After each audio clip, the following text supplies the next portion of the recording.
নমস্কার, আমি রিমা। আহারে বিহারে চ্যানেলে সকলকে জানাই স্বাগত। আজ আমি তোমাদের জন্য অসাধারণ তো বটেই এবং সম্পূর্ণই ভিন্ন স্বাদের নিরামিষ একটি রেসিপি নিয়ে এসেছি। এটি একটি সাবেকি রেসিপিও বলতে পারো। মাত্র দুটো কমন ইনগ্রিডিয়েন্টসের ব্যবহারে এই রেসিপির স্বাদ বেড়ে যায় দ্বিগুণ। কী সেই রেসিপি আর কী সেই দুই কমন ইনগ্রিডিয়েন্টস যার ব্যবহারে গদবাঁধা এক রেসিপিকে আনকমন স্বাদ দেওয়া যায়, দেখে নেওয়া যাক আমার আজকের ভিডিওতে। আজকের রেসিপি বানানোর জন্য আমি নিয়ে নিয়েছি মাত্র 3 রকম সবজি। বাজারে এখন যথেষ্ট পটল পাওয়া যাচ্ছে, গরমকালের খুবই কমন একটা সবজি। পটলগুলো পটলের ডালনা বা তরকারির জন্য যেরকম আমরা কেটে থাকি ঠিক সেরকমভাবেই কেটে নেওয়া আছে। সঙ্গে রয়েছে আলু, যা একইভাবে অর্থাৎ ডুমো করে কেটে নেওয়া। আর রয়েছে কিছু কুমড়ো, সেটাও একইভাবে কেটে নেওয়া আছে। এখানে 3টে সবজি খুব ভালো করে ধুয়ে পরিষ্কার করে নেওয়া রয়েছে। নিয়ে নিয়েছি গ্রাইন্ডার, দিয়ে দিচ্ছি এর মধ্যে 1 কাপের মতন ধুয়ে নেওয়া ছোলার ডাল। এখানে ছোলার ডাল ব্যবহার করছি, তোমরাও ছোলার ডালই ব্যবহার করো। ডালটা আমি আধ ঘন্টার মতন অল্প জলে ভিজিয়ে রেখেছিলাম, আর সেই জল সমেতই ডালটা একবারে মিহি পেস্ট করে নেব। একটা মিহি পেস্ট কিন্তু তৈরি হয়ে গেল। এবারে রান্নার জন্য গ্যাসে বসিয়ে দিয়েছি কড়াই, দিয়ে দিচ্ছি পরিমাণ মতন সাদা তেল। সাদা তেলের বদলে কিন্তু সর্ষের তেলেও রান্নাটা করা যাবে। এদিকে তেল গরম হয়ে গেছে, দিয়ে দিচ্ছি কিছু ফোড়ন। এখানে রয়েছে 1/2 চা চামচ গোটা জিরে, একটা তেজপাতা, 2টো মুখ ছাড়িয়ে নেওয়া ছোট এলাচ আর একটা দারচিনি। ফোড়নগুলো তেলের মধ্যে দিয়ে দিলাম। এবারে ফোড়নগুলো থেকে সুন্দর গন্ধ বেরোনো অবধি আঁচ লোতে রেখে একটুখান ভেজে নেব।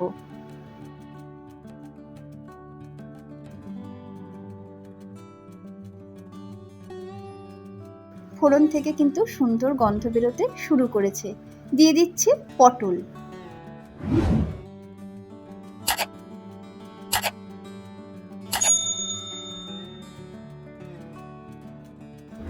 সঙ্গে দিচ্ছি আলু।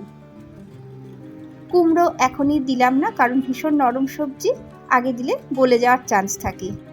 এবারে আঁচ লো টু মিডিয়ামে রেখে আলু আর পটল একসাথে কিছুক্ষণ ভেজে নেব। সামান্য লালচে ভাব আসা অবধি ভাজবো, খুব বেশি ভাজবো না। এক কথায় মাঝামাঝি ভাজাই বলা যায়।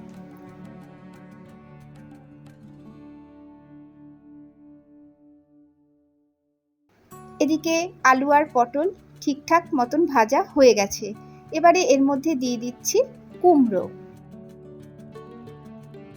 একসাথে 3টে সবজি তেলের মধ্যে এবারে সাঁতলে নিচ্ছি, যাতে সবজির কাঁচা গন্ধটা চলে যায় আর খেতেও ভালো লাগে। যদি তোমরা মনে করো যে 3টে সবজি আলাদা আলাদা করে ভাজবে, অবশ্যই পারো। আমি শর্টকাটে করছি, তাই একসাথেই ভেজে নিচ্ছি। এবং তার জন্য কিন্তু স্বাদের কোনো হেরফের হবে না, এই গ্যারেন্টিও দিলাম। সমস্ত সবজি আমার সাঁতলানো কমপ্লিট। এবারে এর মধ্যে দিয়ে দিচ্ছি 1 চা চামচ আদা বাটা। আদা বেটেও দিতে পারো, আবার গ্রেট করেও দিতে পারো, কিচ্ছু অসুবিধা হবে না। সঙ্গে দিচ্ছি কিছু মশলা। রয়েছে 1 চা চামচ করে হলুদ গুঁড়ো, ধনে গুঁড়ো, লাল লঙ্কার গুঁড়ো। ঝাল তোমরা কিন্তু তোমাদের স্বাদে দেবে। 1/2 চা চামচ দিয়ে দিয়েছি জিরের গুঁড়ো। সঙ্গে রয়েছে 1 চা চামচ চিনি। নিরামিষ রান্না একটু মিষ্টি না দিলে কিন্তু ভালো লাগবে না। কড়াইতে দিয়ে দিলাম। এবারে একসাথে ভালো করে জাস্ট মেশানো। একটু জল অ্যাড করছি, অবশ্যই গরম জল, যাতে মশলা পুড়ে না যায় এবং সাঁতলাতেও খুব সুবিধা হয়। ভালোভাবে সবটা মেশানো হচ্ছে। এটা আমি যেমন নিরামিষভাবে করছি, ইচ্ছে হলে কিন্তু তোমরা পেঁয়াজ রসুন দিয়েও করতে পারো, সেটাও খেতে ভীষণই ভালো হয়।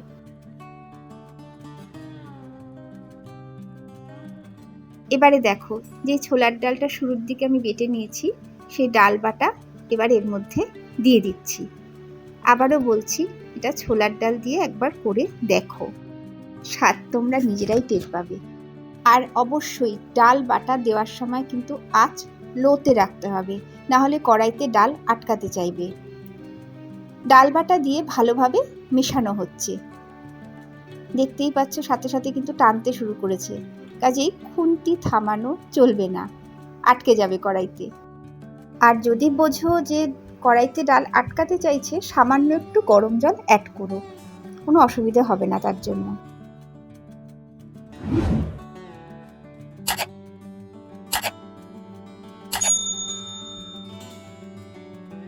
ডাল কিন্তু ভালো মতন মেশানো হয়ে গেছে। আমি সামান্য একটু গরম জল কিন্তু অ্যাড করেছি যাতে কড়াইতে না আটকায়। এবারে দিয়ে দিচ্ছি 1 চা চামচ হিঙের গুঁড়ো। হিং দিলে কিন্তু দারুণ সুন্দর স্বাদ আসবে। একে নিরামিষ, তার উপর ছোলার ডাল রয়েছে, কুমড়ো রয়েছে, এর উপর যদি হিং মেশাও না, স্বাদ মানে তুলনাহীন স্বাদ হয়ে যাবে, সেটা তোমরা নিজেরাও সেটা জানো। হিং দিয়েও যথারীতি ভালোভাবে আবারও মিশিয়ে নিতে হবে। মেশানো কমপ্লিট। দিয়ে দিচ্ছি এবারে অল্প করে গরম জল।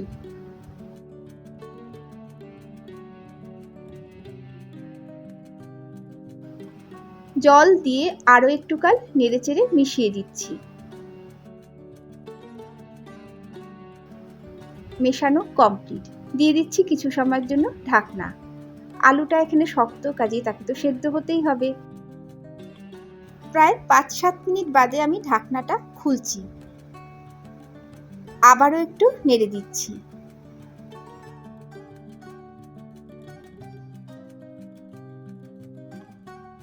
দিয়ে দিচ্ছি স্বাদ অনুযায়ী লবণ।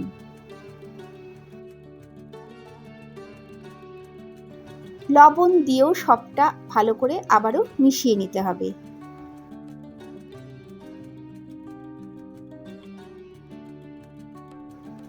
লবণ দিয়ে মেশানো কমপ্লিট। দিয়ে দিচ্ছি 1 চামচ ঘি। ঘিটা চেষ্টা করো স্কিপ না করার।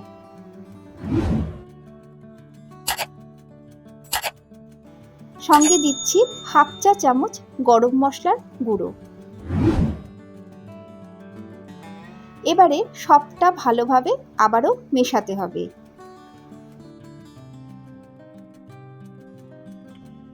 রান্নার কিন্তু একদম শেষ দিকে চলে এসেছি। আর দুটো জিনিস অ্যাড হবে, স্বাদ আরও বাড়বে। এবারে দিয়ে দিচ্ছি 2টো কাঁচা লঙ্কা।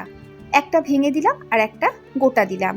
গন্ধটাও খুব ভালো আসবে, অল্প অল্প ঝালও হবে, খেতে ভালোই লাগবে সেটা। লঙ্কা দিয়েও ভালোভাবে মেশানোর পালা।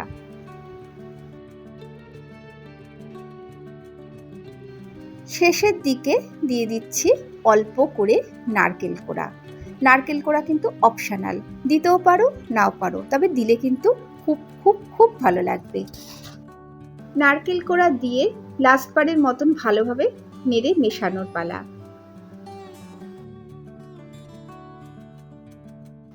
মেশানো কমপ্লিট, রান্নাও কমপ্লিট, গ্যাস বন্ধ। একটা সার্ভিং বোলে সার্ভ করে নিচ্ছি। রান্নার শুরুতেই বলেছি মাত্র 2টো কমন ইনগ্রিডিয়েন্টসের জন্য এর স্বাদ বেড়ে যাবে দ্বিগুণ। সে 2টো কমন ইনগ্রিডিয়েন্টস কী কী ছিল তোমরাও বলতে পারো বা আমিই বলে দিচ্ছি।